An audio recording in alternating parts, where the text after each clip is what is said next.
Alaikum à tous, bienvenue sur le podcast de Cadre Invest. Aujourd'hui, moi je reçois Samuel Verdon, qui aujourd'hui a une expertise dans la crypto.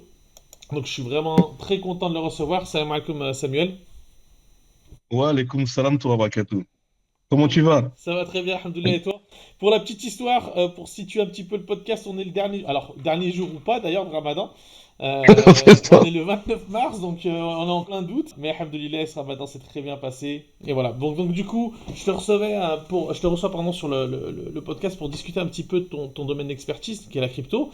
Alors juste avant, je vais peut-être te laisser te C'est ça. présenter, me dire un petit peu, peut-être un peu ton parcours, ce que tu as fait et comment t'as glissé vers la crypto. Mon parcours, il est assez atypique. Des solutions d'investissement au départ. Il faut savoir que je suis converti, donc j'investis au départ, avant. Bon, après, j'ai tout arrêté, hein, parce que j'ai dit, bon, mon banquier, j'ai dit, tu me fermes tout, parce qu'il y a rien de clair là-dedans. Enfin, je sais que pas de riba et compagnie, donc j'ai tout fermé, pas de doute.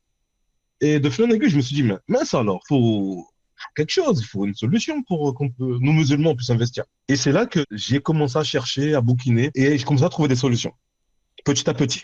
C'était en 2018 par là.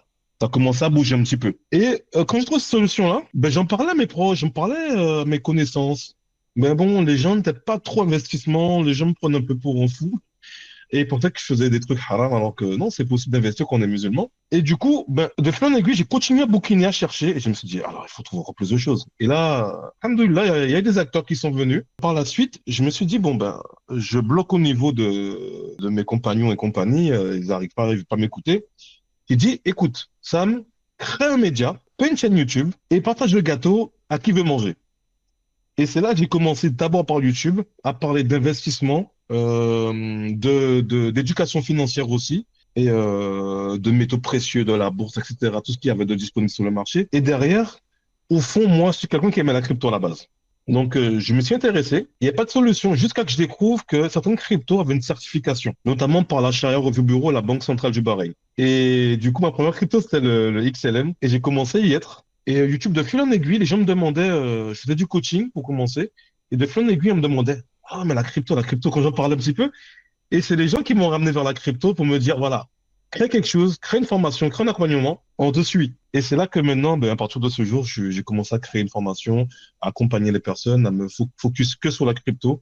Et aujourd'hui, voilà, c'est mon corps de métier, c'est d'accompagner les musulmans à investir de manière halal, avant capital et aussi se générer des revenus passifs. Machallah. Donc en fait, c'est en voulant un petit peu chercher un investissement éthique que tu t'es retrouvé, C'est ça. parce qu'il y en a d'autres, hein, il y a d'autres investissements éthiques, pour le coup, Bien sûr, il y en a plein, hein.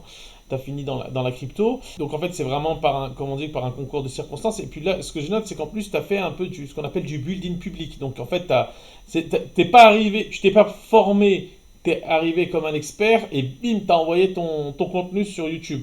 C'est en fait, t'as fait ça devant tout le monde, c'est pour ça qu'on appelle ça un building public. Donc, t'as appris en même temps que ce que tu apprenais, tu l'as partagé et tu le partageais Mhm. aux membres de ta communauté, aux premiers followers que tu avais sur les réseaux. Et c'est comme ça en fait que tu t'es un petit peu forgé, on va dire, une expertise et une réputation sur ce milieu-là. J'allais demander quelle a été la première crypto que tu as investi. Moi, du coup, tu as répondu avant que je te pose la question, puisque tu es parti du XLM. Et c'est. Tout à fait. Et très rapidement, j'imagine pour toi, vu ce que tu nous as dit, très rapidement, tu as basculé sur de la finance islamique. Tu as essayé de chercher quelque chose qui était Sharia compliant, quelque chose qui était éligible à Sharia. Bon, après, j'imagine que c'était déjà par conviction. Mais est-ce que ça a été dur de trouver? Est-ce que c'est vraiment des produits rares ou c'est juste nous? Quand je dis nous, c'est musulmans, européens qui vivent en Occident. En fait, il y a plein de choses à faire.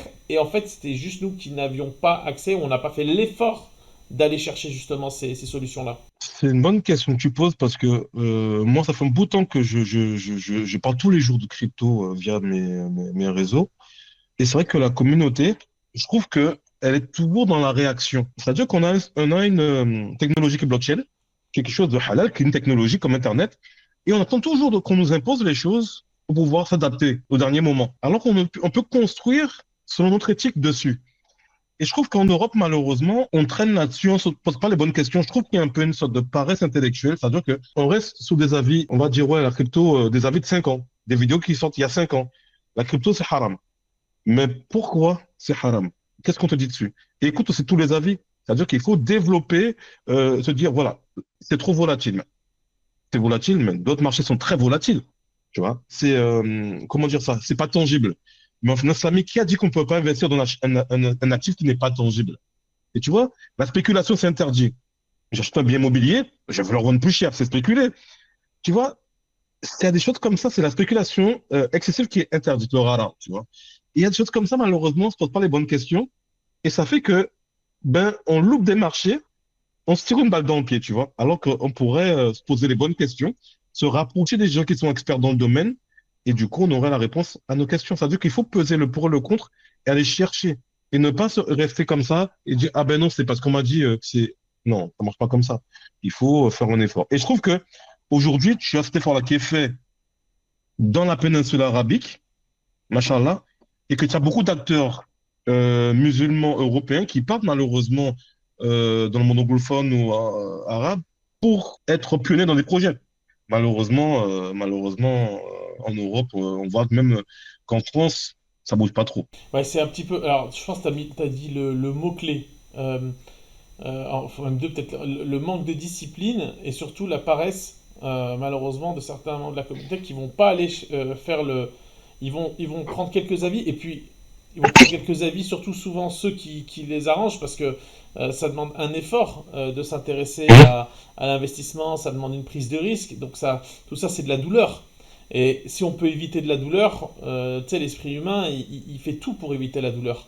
Et on est C'est pas ça. comme ça, donc du coup, c'est compliqué. Ça leur renvoie aussi pour certains peut-être à des lacunes. Des lacunes donc c'est vrai que c'est. Mine de rien, l'investissement, et là pour le coup, c'est pas que la crypto, hein. Quel Ouais, que soit le domaine c'est beaucoup. d'investissement, c'est vraiment. Ça renvoie souvent aux lacunes des uns et des autres. Et malheureusement, ce qui fait que la communauté, elle a peur d'investir. Toi, aujourd'hui, bon, Alhamdoulilah, tu as réussi à passer ce cap-là. Et donc, Alhamdulillah. du coup, tu es parti sur, très naturellement, comme tout expert, arrivé à un moment, quand on a une communauté qui te suit, ils vont te poser des questions. Et puis, à force de te poser des questions, et puis tu fais un premier groupe WhatsApp, j'imagine. Et après, un groupe WhatsApp ou sur Telegram. Après, tu dis, bon, il y a un moment, je ne peux pas répondre 10 fois, 15 fois, 100 fois à la même question et aux mêmes choses. Ça serait. Donc là, tu crées, j'imagine, une formation. Et exactement, ta formation, je voulais savoir à qui elle s'adresse et qu'est-ce qu'on y trouve dedans. Alors, ce qui est marrant, c'est que, contrairement à ce qu'on pourrait penser, ma formation s'adresse à tout le monde, mais on va dire que qui veulent investir de manière éthique, conforme à l'éthique musulmane. Mais c'est ouvert pour tout le monde. Ça, c'est un premier point. Deuxième point, ce qui est marrant, c'est que la plupart de mes élèves, ils ont entre 30 et 55 ans. C'est pas des jeunes. Je crois que j'ai deux jeunes dans mon groupe. Et alors, dedans, qu'est-ce qu'on va trouver? On va déjà comprendre qu'est-ce que les crypto-monnaies, qu'est-ce que la blockchain, l'histoire du Bitcoin aussi, comprendre les fondamentaux de la finance islamique, adaptés au sujet des crypto-monnaies. Ensuite, on va apprendre à voir les bonnes plateformes, comprendre l'analyse fondamentale, l'analyse technique, l'analyse on-chain. On va aussi voir tout ce qui va être lié aux stratégies, parce que c'est important de rentrer dans le marché. Dans la crypto, faut pas rentrer et penser qu'on va acheter pas cher et on va en vendre plus cher. C'est aussi simple. Non, non, on a des biais cognitifs comme dans tout marché. Et c'est pas aussi simple que ça. Il faut vraiment que les choses soient claires. Et c'est là qu'on voit que les gens perdent de l'argent parce qu'en fait, ils rentrent dans des marchés sans stratégie, sans vision long terme. Et du coup, derrière aussi, donc je disais qu'il y a tout ce qui va être le côté scam à éviter et à la sécurité. Parce que son argent, il faut le protéger. Dans la crypto, quand tu fais les choses de manière vraiment décentralisée, la banque, c'est toi. D'accord? Ça veut dire que tu retrouves une souveraineté au niveau de ton argent, c'est ça qui est bien. Mais par contre, niveau sécurité, va falloir assurer. T'as plus la banque qui est derrière qui va te dire, ouais, je vais gérer ça s'il y a un problème. Non, là, c'est toi qui vas gérer. D'accord? Souveraineté, mais Et ça aussi, ramène encore à cette paresse que certains ont. Ça leur fait peur parce que justement, là, tu prends vraiment toute la responsabilité de ton argent. T'as pas un bien sûr. tiers qui va t'aider. Et justement, comment t'aides justement les débutants à ne pas tomber dans des arnaques ou dans des projets. Parce que, bon, quand tu fais partie, toi, de l'écosystème un petit peu crypto, j'imagine ce qu'on appelle des launchpads et des ICO, tu dois en voir beaucoup. Mhm. C'est donc des lancements de projets. Je vais te laisser peut-être le définir, tu le feras bien mieux que moi. Souvent, derrière ça se cachent des scams, donc des arnaques. Est-ce que tu peux justement peut-être nous en parler un petit peu et voir toi un petit peu les red flags que tu vois sur certains projets. Si tu veux, les astuces, c'est quelque chose qui se fait plus trop ou qui est trop encadré. D'accord? On va dire que c'est un lancement pour un projet et vous avez le droit d'investir dedans. Mais c'est des choses qui sont plutôt parce qu'il y a trop d'arnaques sur le cycle, on va dire, 2017-2018. D'accord? C'était un peu trop. Et du coup, maintenant, c'est strictement encadré et il y en a quasiment plus. C'est plus le système qui se fait. Maintenant, ce que vont faire les gens, c'est qu'ils vont faire des airdrops pour lancer des projets. D'accord? Parce qu'il y a trop d'arnaques, comme tu viens de le dire. Aujourd'hui, ce que j'ai peur, moi, c'est plus le côté DeFi. Les personnes vont sur des plateformes décentralisées, comme MetaMask, comme ça peut être Uniswap, ça peut être et ils vont intégrer des groupes Telegram. Et moi, le problème que j'ai, c'est que beaucoup de gens viennent me voir après, me disent, ouais, on m'a scam, on m'a pris 2000, 3000 euros, 5000, 10 000 euros, parce qu'en fait, ils n'ont pas les bons codes. Sur quand on rentre dans la DeFi, effectivement, il y a beaucoup d'argent. Mais forcément, toujours, il y a un grand trésor, il y a toujours à côté des pirates, il y a toujours des requins, il y a toujours quelque chose. D'accord? Donc, c'est normal. Mais oui, quand tu vas dans la savane avec le gibier, il y a des prédateurs aussi. D'accord? Donc, il faut faire super attention. Moi, j'ai eu mon grand frère qui me disait toujours, il me donnait une image, il disait que d'aller dans la DeFi sans se former, sans comprendre les choses, c'est être en slip dans la savane avec un pistolet à eau, tu vois. Tu vois l'image? L'image, l'image, elle C'est est très... bonne. Et si t'en veux une autre d'image aussi, ça fait penser un petit peu. Je crois que c'est peut-être Warren Buffett, il me semble, c'est une de ses Mhm. citations, qui disait s'il y a une table de poker, vous ne savez pas qui est le pigeon, c'est que c'est vous le pigeon. Et c'est un petit peu, et c'est, Exactement, et c'est c'est un ça. petit peu ça, en fait, malheureusement. Parce que, après, derrière tout ça, on va pas se mentir, très souvent, c'est l'appât du gain. C'est-à-dire qu'il n'y a Bien pas sûr. d'approche technique, il n'y a pas d'approche stratégique. C'est l'appât du gain. Je veux faire fois Exactement. 100, fois 1000, fois 10 000 en Ouais. ayant mis 5 euros.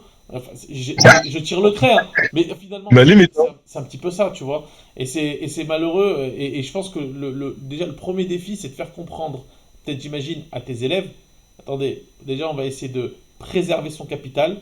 Et après, Inch'Allah, on va essayer de le gonfler. Mais tout ça, ça prend du temps pour le mettre en place. tout à fait. C'est un supermarché. Il y a beaucoup d'opportunités là-dedans. C'est clair.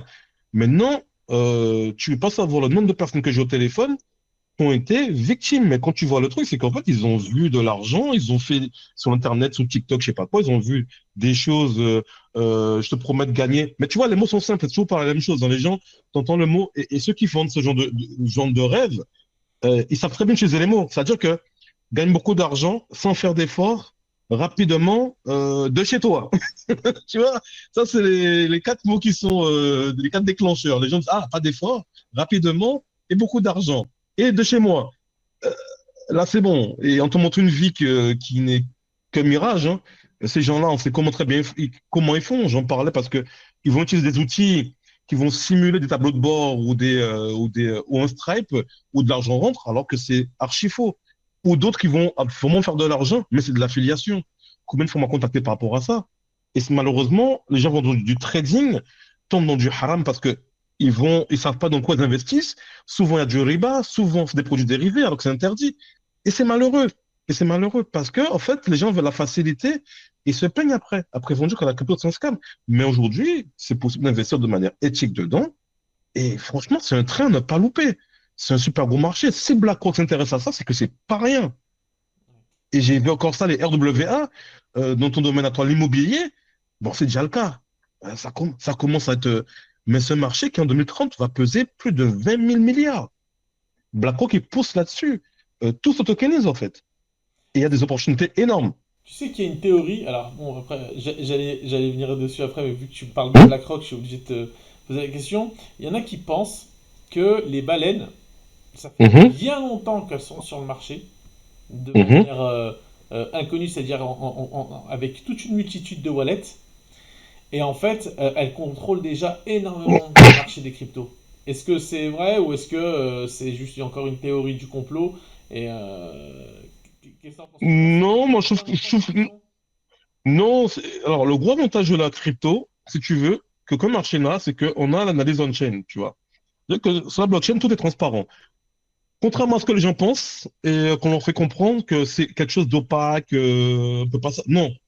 Si on met la blockchain partout, Au niveau des élections, il n'y aurait plus d'arnaque. Au niveau des transactions, il n'y aurait plus d'arnaque. Tout le monde serait, tout serait clair, justement. Parce qu'on ne peut plus changer les informations. Donc, BlackRock, aujourd'hui, grâce à la blockchain, on sait très bien qu'est-ce qu'ils ont dans leur portefeuille. On sait très bien quand ils achètent, quand ils vendent. Parce qu'ils sont très malins, eux.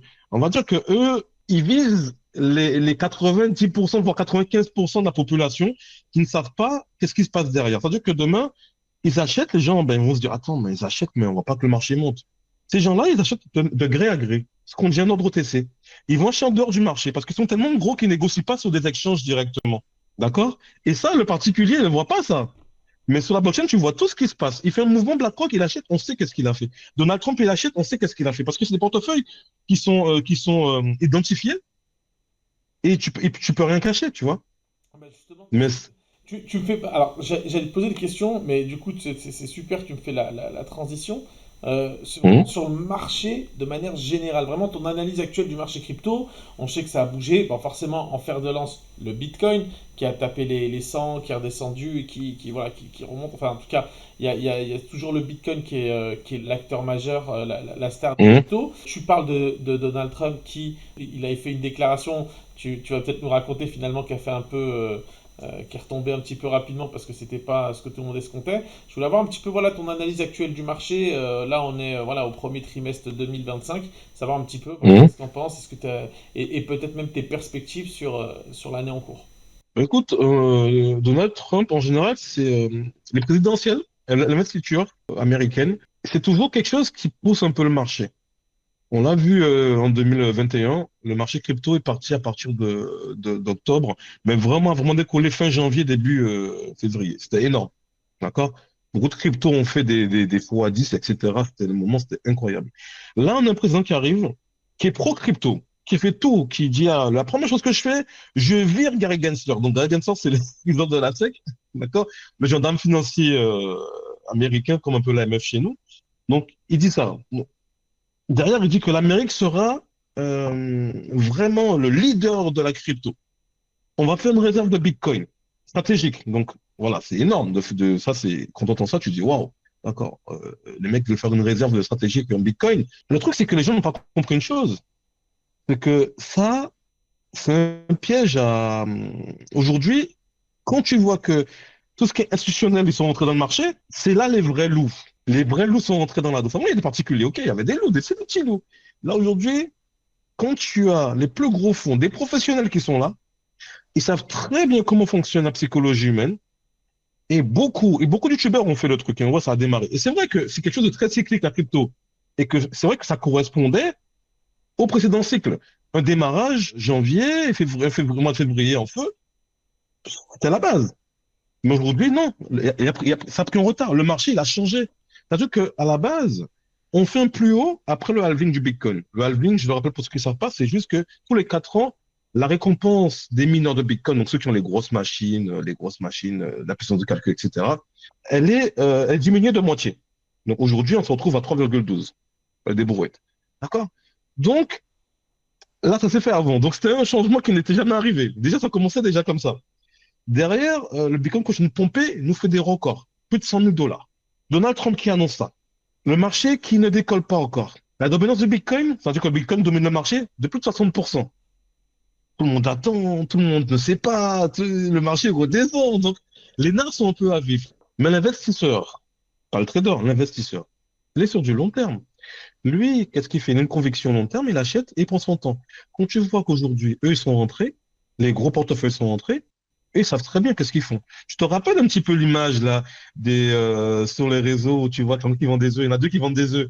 Il y en a un qui a un prix élevé, l'autre Ouais, il baisse le prix. ouais. Eh bien, c'est exactement la même chose. C'est-à-dire que eux, ils font quoi? Ils font craquer les gens pour que les gens vendent et que eux, ils achètent moins cher et qui derrière, il faut faire pomper le prix. Et il faut comprendre une chose. BlackRock, aujourd'hui, ils ont mis deux ETF. Ils ont deux ETF. Donc, il y a plusieurs fonds, mais si on parle de BlackRock, eux, ces fonds-là, ils gagnent de l'argent que le prix du Bitcoin monte ou qu'il baisse. Il faut comprendre que ces gens-là, ils font de l'argent sur les frais de transaction.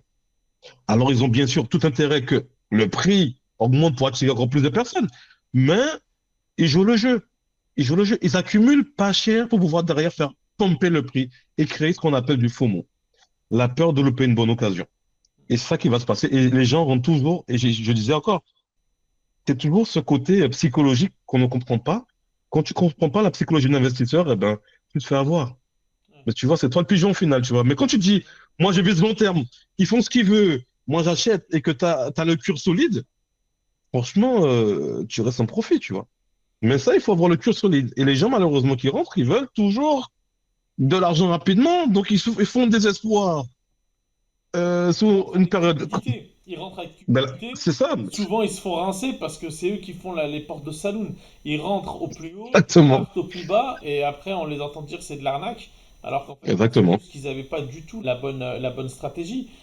Exactement. Après, sur le marché, bon, on sait que je crois que Donald Trump avait dit justement qu'il devait faire une réserve stratégique. Et C'est ça. finalement, il s'est un peu ravisé, ou je sais pas, est-ce qu'il avait fait ça pour faire un peu. C'est signé, c'est signé, c'est signé, c'est signé, c'est Oui, mais signé. c'est pas vraiment une réserve. Alors, sur les infos que j'ai, alors peut-être que toi t'en as des plus fraîches que les miennes.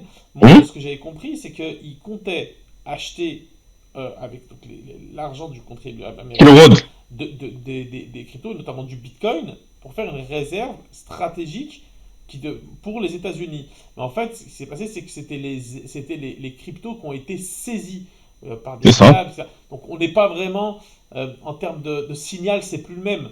Alors c'est sûr que c'est mieux que rien, mais c'est plus le même signal, parce que là on aurait eu vraiment une volonté politique, un pays, j'allais dire l'acteur majeur, puisque aujourd'hui la monnaie qui domine le monde c'est le dollar. On a le pays du dollar qui investit dans des cryptos. Donc le signal il était fou. Et finalement c'est là où ça fait un peu pchit, comme on dit, c'est que ça s'est redécompté, puisque finalement c'est seulement des cryptos qui ont été comment oui suite Saisie. à des saisies, notamment bah, avec des histoires judiciaires. Voilà. Donc en tout cas, est-ce que tu penses toi qu'ils vont y venir à une vraie investissement? Est-ce que ça a été fait, ou alors rien de neuf pour l'instant? C'est tout à fait. Il y a une loi qui s'appelle la loi Lomis. Donc, c'est un député, ben, proche de l'administration Trump. Et donc, eux, ils ont fait un plan d'arriver à 1 million de Bitcoin avec des achats réguliers. Donc, c'est prévu. Donc, c'est signé. Ils ont aussi mis sur écrit que aussi, ça ne sera pas que le Bitcoin. Et ça, que certaines cryptos pompées. Donc, des projets américains, bien entendu. Donc, tout ce qui va être Bitcoin, Ethereum, parce ils ont fait un conseil, hein, pour parler de crypto, hein. Donc, Bitcoin, Ethereum, Solana, XRP, et que j'oublie pas le dernier, Cardano. Cardano. Voilà. Donc, ces cryptos-là, il y en aura 5 pour l'instant, vont être au cœur de la stratégie américaine pour l'investissement crypto. Donc, d'accord, Donald Trump en a parlé, c'était un conseil il n'y a pas longtemps, peut-être t'as pas eu l'info, mais il n'y a pas si longtemps que ça, et il a annoncé publiquement. Donc, ils investissent dans la crypto, ouais, bien entendu. De toute D'accord. façon, ils le font, hein. Ils en achètent, mais bon, ça, tu peux le voir qu'à travers aussi, à travers des branches. BlackRock est une branche, un État dans l'État, hein. Faut comprendre ça, hein. Donc, des fois, ils vont faire toute une magouille pour qu'ils pensent qu'ils font pas, mais BlackRock, c'est un pays dans le pays. Donc, voilà.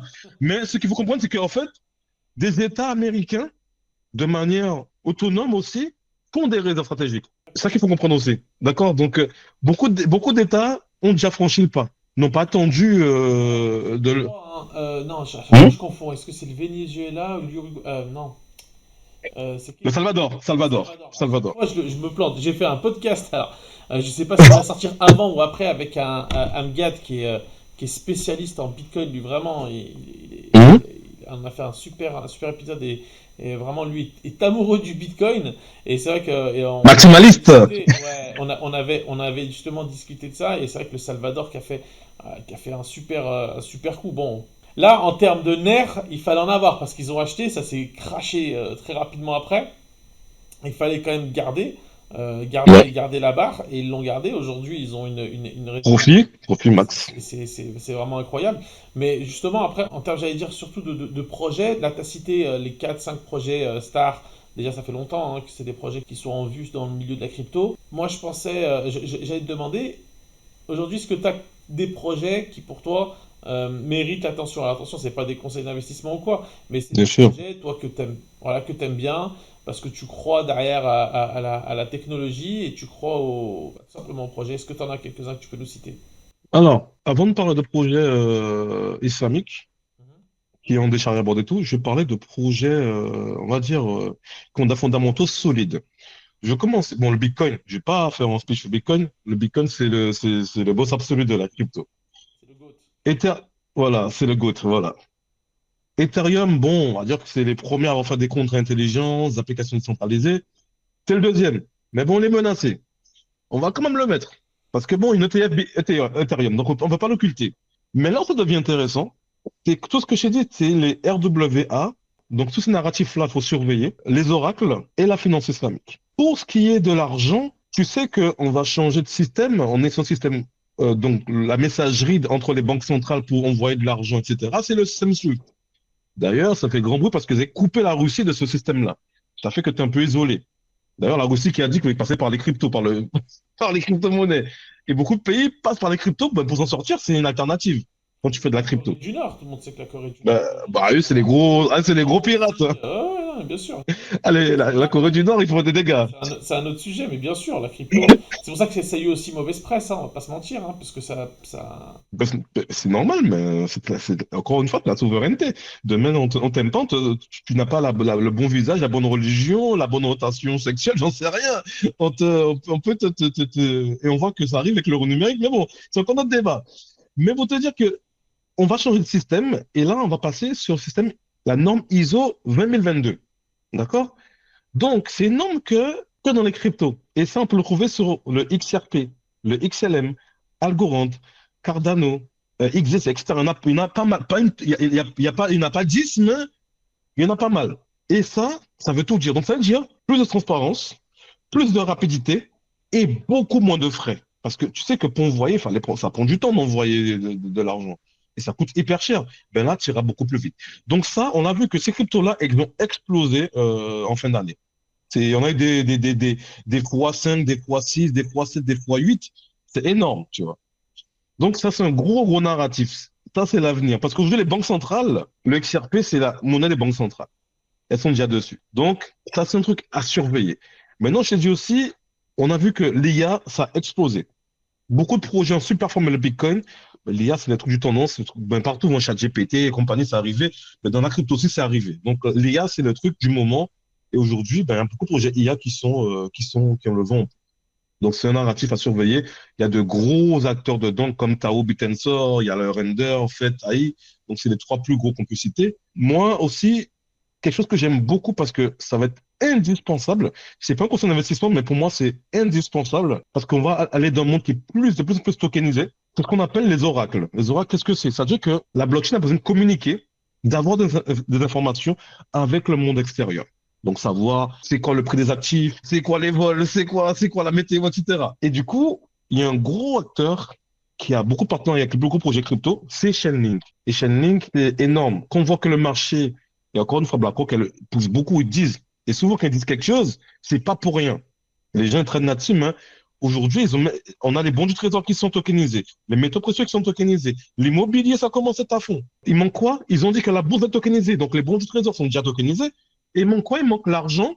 Donc tout ce marché-là, l'échange et compagnie, ça fait des milliers de milliards par jour. Donc c'est un gros marché. Et la bourse. Et là, je vois des acteurs qui dorment là-dessus. Moi, j'essaie de réveiller les consciences, surtout dans le monde musulman. Réveillez-vous, adaptez-vous, les gars. Parce que ça va se passer, c'est déjà en train de se passer déjà de toute façon. Donc, il faut surveiller ça. Ça, moi, Chainlink, ça va être quelque chose d'énorme.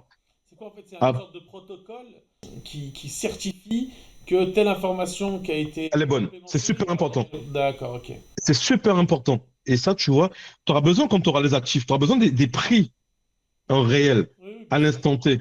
Donc, tu vois, Chainlink fait tout son sens. Et ça qu'aujourd'hui, il est en train de bien démarrer, il a bien progressé. Parce que c'est des cryptos qui avaient un bon fondamental, mais il fallait le bon moment, la maturité. Là, le Ouais, mais c'est marché, pas forcément là, il y a encore un an ou deux, et là aujourd'hui c'est peut-être c'est le bon moment quoi.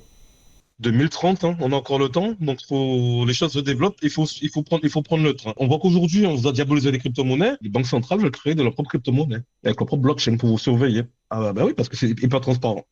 Et ça, c'est un débat que les gens devraient faire très attention à leur souveraineté. Déjà, c'est pas fameux, mais là, novembre 2025, Christine Lagarde, donc ça c'est vérifiable, a annoncé que l'euro numérique sera mis en place. Deadline. Elle a dit comme ça le mot deadline. Ton Ça nous tombe argent ne dessus. t'appartient plus. Ils peuvent surveiller ce que tu fais, ce que tu achètes, quand tu pars en vacances. Est-ce que tu pars trop d'ailleurs? Est-ce que tu consommes assez, pas assez? On peut te pousser justement soit à faire des choses, ou au contraire te punir parce que tu n'auras pas eu la consommation qui correspond à leurs idéaux. Comme en Chine, un score de citoyen.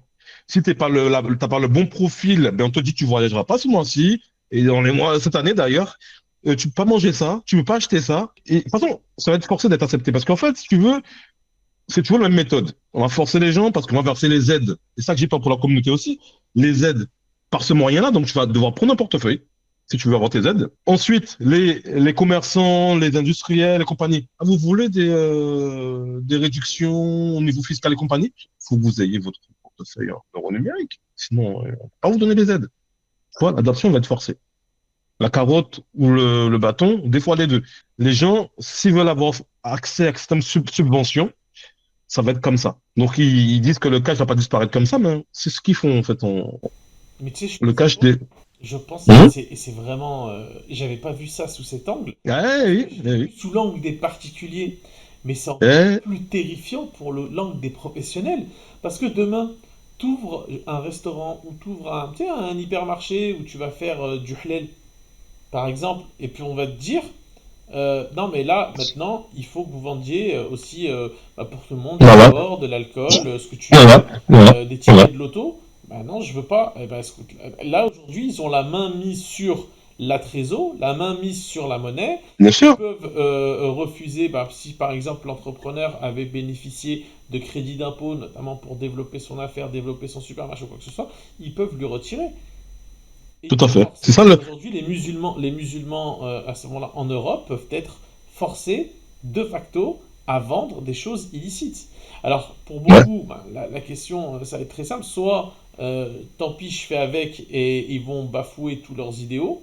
Soit ils se disent, eh ben, j'oublie, et j'allais dire, j'oublie d'avoir un business, je rebascule en particulier, mais même là, ils t'es continuent coincé. d'avoir encore une main, la main autour de ton cou.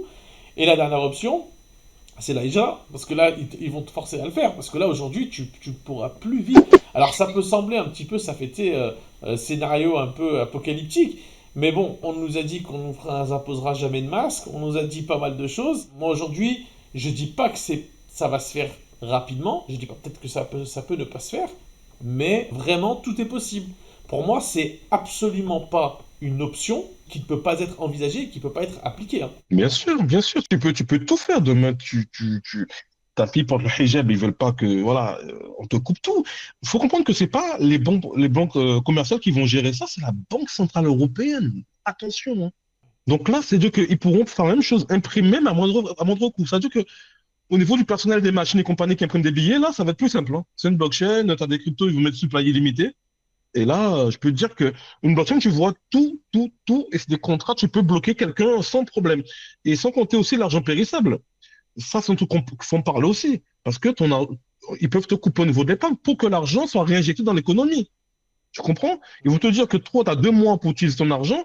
Et comprends une chose, c'est que quelqu'un qui a 2 millions sur le compte ou 200 000 qui peut voyager, lui, il peut tenir la route, mais celui qui a que 3 000 euros, parce que c'est 3 000 qu'ils ont fixé, comment il va faire? Il est pied et main lié. Il va devoir obéir. Islamiquement parlant, tu sais que la thésaurisation est un péché. Donc normalement, Mhm. on ne devrait pas accumuler de l'argent. Donc il faut qu'on le dépense, il faut qu'on le réinjecte. À côté de ça, bon, il y a quand même des exceptions. Si demain, toi, tu veux acheter ta maison et sortir du loyer et des choses comme ça, il faut bien que tu mettes de côté. Il y a un moment, il faut que tu vas pas le mettre de côté pour le plaisir de voir l'argent s'accumuler dans le compte, mais tu attends d'avoir le dernier euro qu'il te faut pour aller sur ce projet. Donc ça encore, c'est une chose. Donc il y a la côté thésaurisation, bon, c'est vraiment le clin d'œil où tu dis peut-être que ça aurait pu rejoindre un peu le charia, mais là, ça n'a rien à voir, puisque c'est juste un outil de contrôle pour pouvoir clairement remettre du jus dans l'économie. Quand ils estiment qu'il y en a C'est pas ça. assez. Et Exactement. que demain, tu peux plus monter tes projets. Donc ça veut dire que ceux qui n'ont pas pu maintenant investir, maintenant développer des projets, maintenant commencer peut-être à s'en sortir, ils se rendent pas compte qu'ils pourront vraiment plus le faire. Je parle beaucoup de ça, mais Les gens n'ont pas. En tout cas, on ne pourra pas dire que je ne l'ai pas dit, que j'en parle, j'en parle, j'en parle beaucoup. Franchement, ça peut paraître film de science-fiction, mais il faudra se renseigner là-dessus. Il faut s'enseigner là-dessus et comprendre comment ça fonctionne. C'est exactement ça. En tout cas, si, s'ils peuvent le faire, pourquoi vous se priver de le faire? On a vu au Canada, pendant le Covid, il s'est passé quoi? Ben, ils ont au niveau des particuliers, ils ont dit on gèle les fonds. Ils l'ont fait au Canada, ça. Et ils avaient demandé d'ailleurs à une plateforme crypto décentralisée, à Uniswap, de bloquer le fonds de certaines personnes. Uniswap leur a dit c'est impossible. C'est décentralisé. On peut rien faire pour vous. Avec un petit droit d'honneur au passage. Mais voilà, tu vois. C'est pour te dire que si t'es pas souverain sur ton argent, fais gaffe. Et en plus, ils parlent de plus en plus, les vidéos sortent, hein. Parce qu'ils ont un petit côté, ils aiment bien se moquer un petit peu, j'ai l'impression, ils vous disent la vérité. Et ils voient que les gens ne réagissent pas. Ils disent qu'on peut mobiliser l'épargne des Français. C'est-à-dire, on peut mobiliser. Après, ils essaient de rechanger. Non, on va mobiliser l'épargne des Français. C'est dit à l'Assemblée. Attention, ça a été fait dans l'histoire. Non, mais des Donc, fois, quand l'épargne ils des font Français, ça, j'ai l'impression qu'ils veulent un petit peu sonder, prendre le pouls de l'opinion. c'est ça. Exactement, S'ils voient exactement. que, attends, j'ai lâché une dinguerie, deux dingueries, trois Ça ne dingueries, réagit pas. ça réagit pas, ça bouge pas, et ben allez, on y va, les Voilà. gars. Ils vont pas Ben, bouger. Donc, ben, moi, je pense, c'est un petit peu ça. Pour moi, c'est terrifiant, hein. Vraiment, vu sous c'est cet hyper aspect-là, terrifiant, ouais. c'est terrifiant pour la communauté, pour les libertés de tout le monde, mais la communauté encore plus. Juste peut-être, parce qu'il ne va pas nous rester beaucoup de temps, est-ce que tu verrais, comme je disais, peut-être un projet, moi je pense au Ah projet par oui, exemple MRHB, que je sais on tout a à fait, tout à fait, tout à fait. évoqué. Il y a d'autres projets, mais si tu peux peut-être, parce que ça va être compliqué, je pense, de faire venir sur le podcast le fondateur qui est anglophone, et je pense sur la chaîne, ça va Mhm. être un peu compliqué pour beaucoup de personnes. Si, si tu peux un petit peu nous en parler, et, en termes de Bien projet. sûr, bien sûr. Ben, il y a deux projets. Le projet islamique que je mettrai en avant, je ne mettrai pas en avant Islamic Coin parce que pour des raisons personnelles, et je trouve que ils n'ont pas respecté certaines les personnes qui ont suivi, qui ont adhéré. Moi, j'aime bien les projets qui sont bien structurés, qui ont un réel fondamental derrière et qui sont, voilà, tout fonctionne. Qu'on respecte surtout les investisseurs. C'est super important. Donc, les deux projets qui vraiment aujourd'hui, qui ont un Sharia board, etc., qui marchent bien, qui ont de l'avenir, selon moi, c'est MRHB et Takadao. Takadao, c'est plus du Takaful avec Mourad Irsan qui pourrait devenir parce qu'il parle Oui, français. oui, oui, Donc, c'est prévu. J'aimerais justement le rencontrer. Il est sur ma liste, hein, de personnes. ben, pas de problème. On fera le lien. Tu sais qu'il est dans le groupe de toute façon, donc il n'y a pas de problème, avec grand plaisir. Parce que c'est très important qu'on découvre ça. C'est énorme ce qu'il a fait. Il a de très gros acteurs derrière lui. Il faut savoir que c'est quelqu'un qui a un Golden Visa aux Émirats, enfin, en Arabie Saoudite, c'est pas rien, qui a accès aux gens de la Banque centrale, famille royale, etc. Donc vraiment quelqu'un de très sympa et qui a fait un super grand projet. Donc tu pourras en parler plus en détail avec lui, mais c'est une tacafoule, donc assurance islamique si vous voulez. Ensuite, la MRHB, si tu veux, c'est tout ce qui va être lié à la finance décentralisée au RWA, la tokenisation, etc. Donc, ça permet aux musulmans vraiment pouvoir s'exposer à la finance islamique, mais de manière décentralisée, tout simplement. Et clairement, on a pas mal de produits qui sont déjà fonctionnels là-dessus, et c'est un produit qui évolue pas mal, qui évolue très bien. Si tu veux, tu sais, d'exemple, ils n'ont pas fait de marketing. Les produits sont fonctionnels. C'est ce que j'aime, moi, parce que la crypto, c'est un monde qui a beaucoup de hype, beaucoup de marketing. Mais derrière, à quoi derrière? C'est ça le problème. On voit que eux, aujourd'hui, ils ont 568 millions de tokens en circulation. Et en staking, donc c'est-à-dire les gens qui ont mobilisé leur token, on est à 243 millions. Donc, sans marketing, déjà, il y a une grosse adoption. Il faut savoir que la communauté française, aujourd'hui, est la deuxième communauté dans le monde.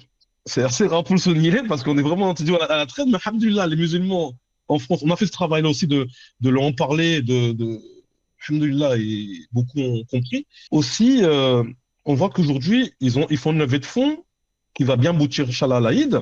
Donc, c'est un objectif rempli. Et ils vont avoir leur propre blockchain. Ils vont avoir aussi, ils vont commencer le marketing, c'est-à-dire que là, ça commence à bombarder. Et ce qu'il faut comprendre, c'est que on a 1% d'adoption dans ce domaine-là. Quand on voit les chiffres de la finance islamique, qui est un marché qui se développe à plus de 2 chiffres par an, à plus de 10%, et aujourd'hui qui va peser 6 000 milliards. Bah, alors c'est un marché qui peut encore grandir, il y a l'immobilier, il y a les sous-coucs, etc. Mais on peut faire encore mieux, tu vois. Ça veut dire que ça reste encore, mais les jeunes commencent à s'intéresser, les gens investissent maintenant, on a un public plus éduqué. Et donc, ça se développe à vitesse grand V, on le voit. Et d'ailleurs, à Dubaï et compagnie aux Émirats, là-dessus, ben, ils ont signé un décret pour la tokenisation. à plusieurs milliards. à GLT Crypto Tower, un projet. Donc là, c'est énorme. Ouais. Mais quand pour les RWA pour Dubaï, c'est énorme. Donc là, c'est des choses qu'il faut suivre. Et MRHB là-dessus commence à faire l'immobilier tokenisé dit en Australie, les métaux précieux tokenisés aussi. Mais ils vont se déplacer. Ils vont se déplacer et pourquoi pas les voir peut-être billets, ça serait bien. Et ben, c'est pour ça que j'ai contacté le fondateur pour qu'on puisse discuter un petit peu Exactement. d'immobilier fractionné aux Émirats, notamment à Dubaï. En gros, l'idée, c'est que toutes les personnes qui ont des cryptos, qui veulent commencer un petit peu aussi à diversifier leurs placements, puissent passer par justement MRHB pour pouvoir investir dans l'immobilier à Dubaï. Donc C'est c'est magnifique. Les important mobilités pour moi. tokenisées? Ouais. Là, t'as spoilé, t'as fait un gros spoil. Bon, c'est pas grave, de toute façon, Khair Inch'Allah, les choses avancent de notre côté. Mais en tout cas, oui, c'est l'idée clairement. Parce que de toute façon, tu peux pas être à Dubaï sans être baigné dans l'univers crypto. Ouais. Le gouvernement a vraiment été un early adopter là-dessus. Très rapidement, il y en a qui, voilà, la mauvaise presse dira c'est parce qu'il y a tous les bandits qui sont partis avec leur crypto là-bas, donc ils en ont profité. Mais moi, je pense qu'ils y ont vu très rapidement Bien sûr. un outil qui leur permet de ne plus être soumis au dollar et de commencer à avoir une vraie souveraineté. Parce que je pense que, et on finira peut-être là-dessus, parce que je sais que tu as un rendez-vous, et Inch'Allah, on pourra encore aborder d'autres Bon, thèmes. avec plaisir. Avec plaisir. Pour moi, les cryptos, c'est vraiment être souverain. C'est retrouver, avec tout ce que ça implique, comme tu disais, de responsabilité, mais également de liberté. C'est Pour moi, clair. c'est pour ça que on ne peut pas aujourd'hui s'intéresser à l'investissement sans se poser la question des cryptos. Quand on voit que c'est menacé, quand on voit que tu as une assurance vie, ben, ils peuvent aller dedans, et c'est possible. Franchement, ça craint, tu vois. Parce que tout est lié après. C'est ça. Tout est lié. Tout est centralisé, ça fait que demain, ben, ils mettent ça en place parce qu'ils voient que les gens sont plus investis dans les cryptos. Mais qu'est-ce qu'ils font? Ça devait être plus tard, l'euro numérique. Aujourd'hui, c'est accéléré, comme par hasard. Tu poses la Samuel, question, excuse-moi, je fais une intime, tu poses la question à des personnes, qu'est-ce que l'euro numérique? Personne ne sait, hein. Enfin, beaucoup de personnes ne savent pas qu'est-ce que c'est, hein. euh, personne ne sait que dans quelques mois, ça va être une réalité. Non, non, non, mais non. C'est ça qui est marrant. Ça fait vraiment peur. Samuel, vraiment, encore une fois, je te remercie Merci à la toi. qualité des échanges. Il faut absolument qu'on en refasse un autre, parce que de toute Avec façon, plaisir. l'actualité, elle bouge tellement au niveau des cryptos on aura des choses à dire et plein de news encore à partager. Barakallahu fik Bien pour ton sûr. temps. Wa Puis, fil barakallah. si tu as peut-être un petit mot pour la fin, pour la communauté, si tu avais peut-être un dernier conseil à leur donner. Informez-vous, informez-vous, informez-vous. Faites l'effort de vous informer avec votre temps. Il est temps qu'on arrête de rester sur le quai, qu'on prenne au moins le train, même si c'est de grimper à l'arrière du train. Et il faut au bout de moment s'asseoir en seconde classe, en première classe. Soyons acteurs et pas des consommateurs seulement. Il faut commencer à y aller. Et surtout, formez-vous. Formez-vous. C'est hyper important. C'est hyper important. Eh ben merci Barakallahu fik pour la Barakallah. qualité des échanges. Pour les auditeurs, bah, écoutez, vous le savez, on connaissait la musique. Un like, un commentaire, un partage, ça donne de la force. Il faut un petit peu, faut booster un petit peu l'algorithme. On a besoin de vous. Et puis, Inch'Allah, encore une fois, Samuel Barakallahu fik. J'espère Wa fil qu'on fera barakallah. ça très rapidement. Et à Avec très grand bientôt tout le plaisir. monde. Salam alaikum. Wa alaikum salam wa barakatuh.